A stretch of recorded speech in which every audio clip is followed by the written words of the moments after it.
if somebody black or brown does kill somebody in the police, how long are they going to live? And if they live, how long is the grand jury going to take, if it even goes to the grand jury, to indict them for murder? If someone were to kill a cop, there's no chance they're getting away with it. But despite over 1,000 people being killed by police, only 12 of them were convicted of a crime. And there is no crime in this country where killing someone on the spot, without a trial, without any due process, just extrajudicially killing them on the spot, there's no crime where that's the punishment. People always say, well, you know, the police have such a dangerous job. You know, look, what about all the police that are killed by black people? Well, what about them?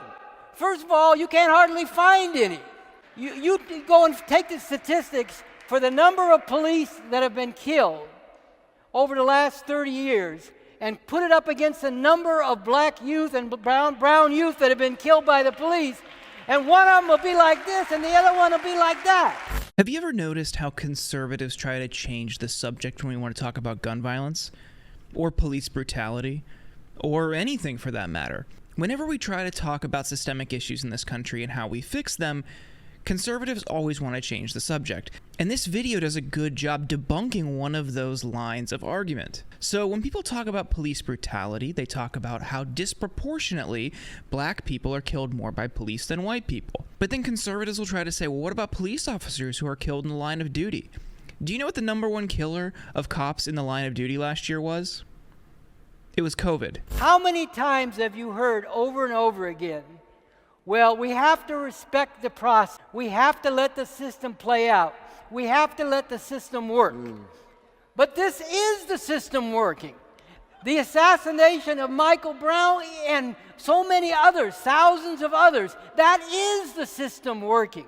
And when we talk about the system working, you know, the way the criminal justice system works, especially when prosecuting cops who kill people, I mean, this is really how it works. It's designed to work that way. It's designed to protect institutions of power. So if people were really worried about violence, which conservatives pretend to be whenever we have a broader conversation about gun violence, they should care about all of it, but they don't. Look at the national conversation on gun violence happening right now, and look to the right. What are they saying? Oh, well, what about inner city crime? What about Chicago? You don't care about Chicago. The thing is, it's easy for people to continue perpetuating this cycle of gun violence in Chicago when states like Indiana have lax gun laws. All they have to do is drive an hour or two south, go get a gun, and bring it back into Illinois.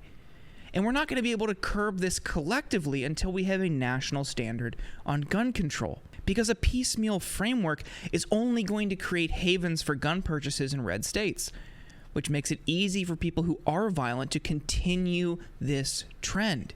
So if you really are worried about Chicago, like you say you are, do something about Indiana.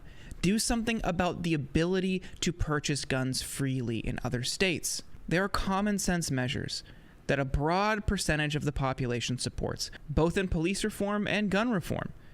You know, a vast majority of this country supports broader police reform, and that number spiked in the immediate aftermath of George Floyd's murder. And a majority of people support common sense measures in the United States for gun control, like background checks and closing the gun show loophole. These are easy things to do that'll greatly reduce the number of gun deaths every year. But the Republicans don't support either of those. So until they support those, we just need to disregard these bad faith concern trolls. Like officers dying in the line of duty. I mean, that's COVID, really. What are they doing on that? Well, they broadly opposed any sort of preventative measures to take COVID seriously. So across the board, you see this trend play out again and again. When they bring these issues to light, it's not because they're concerned, it's just because they want to distract and obfuscate.